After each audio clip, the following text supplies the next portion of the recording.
wa Kenya, sisi ndio wale tuliachwa wachanga sana. Baba yetu ameaga leo, ameaga akiwa na miaka 88.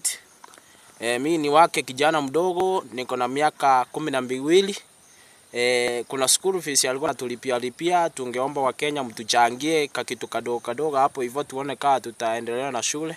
Juu yeye ndio tulikuwa tunategemea, hata masomo yetu tunaona imesimama, jinsi amekufa. Tunaona wa Kenya mnalia sana, lakini hiyo ni hali ya maisha tu. Wacha brother wangu aongee huku na yeye awape lambi zake.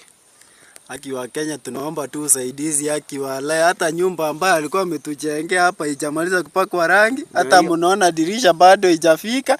Haki wale tunahitaji tu usaidizi wenu, haki wa Kenya, haki. Oh yeah.